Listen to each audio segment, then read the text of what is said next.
Hi there, paper crafters. Today I'm going to show you how to make this beautiful paper rose. It's actually quite simple. So there's a few things that you are going to need. I'm just going to set that aside.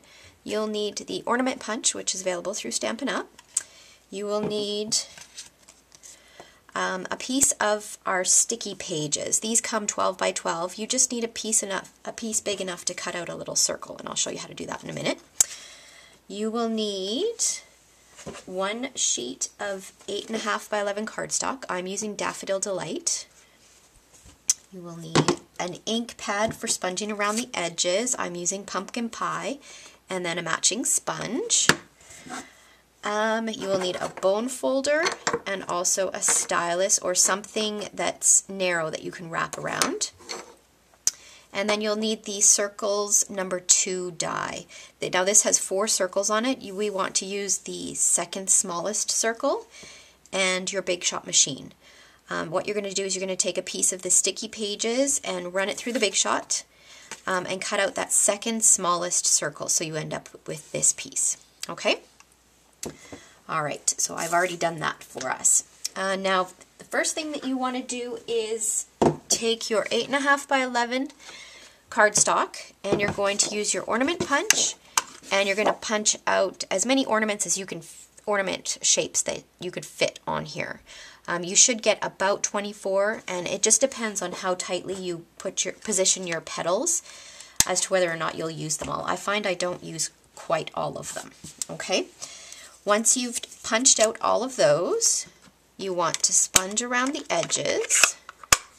So again, I'm using Pumpkin Pie, and I'm just going to go ahead, and I like to sponge on both sides because you see both sides of the petals. Okay, so just as much or as little as you like, and you can avoid this step if you don't want to sponge around the edges. That's fine.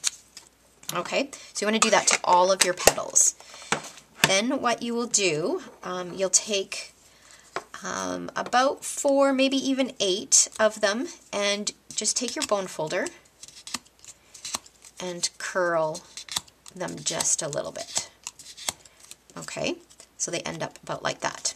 Okay, with the rest of them, what you want to do is you're going to take your stylus, or if you've got a narrow pencil, a pencil will work too, and just wrap them around. We want them a little bit tighter than what our bone folder allows for. Okay, so that you end up with something like that. All right, so now to get started, what we want to do, this is probably the trickiest part of the whole bit, is trying to separate this. Okay, now it doesn't matter which backing comes off, just make sure you keep the part that's sticky. So this is garbage. I'm going to put that down, and then I'm going to get my petals that I had already curled with my bone folder. You want to start with the ones that you curl with your bone folder, and you want to place them, I wonder if you can see, can you see there? That's probably better. I'm going to place them just inside like that, and then I'm going to turn it around and do the opposite side like that, and then the opposite side there and there. Okay, so that's our base layer, and then we're going to do the next ones, and we're going to position them in between like that. Okay, and then we'll just keep going, and you can kind of fold them up, and you'll be able to play around with how puffy this is and everything afterwards. Okay, so then you just keep going. You'll end up with something that looks like this. And so I'm working on my 3rd layer in here. So, and I just keep working my way around. Just fold that in. Position that on there. And as the space in the center gets smaller and smaller, you will have to use either some sort of additional adhesive, just because there's not enough space for it to stick, to hold it in place. So right about now, I will start, usually on my 3rd or 4th layer, I'll start using mini glue dots. So just fold it up like that, and hopefully you can see it, my hand is not in the way. And then just keep going, filling them in wherever there is space.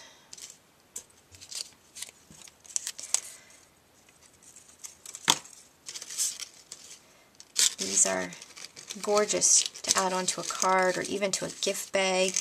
I'll show you a little box that I have done up that would make a great Mother's Day gift. Okay, so we're getting a little full in there. I could probably add maybe 1 or 2 more.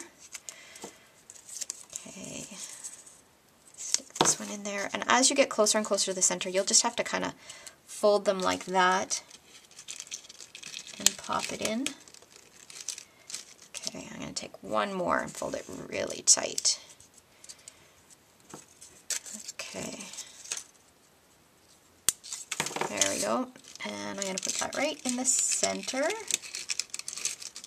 like that. Okay, and then you can kind of just play around with it. You can move the petals,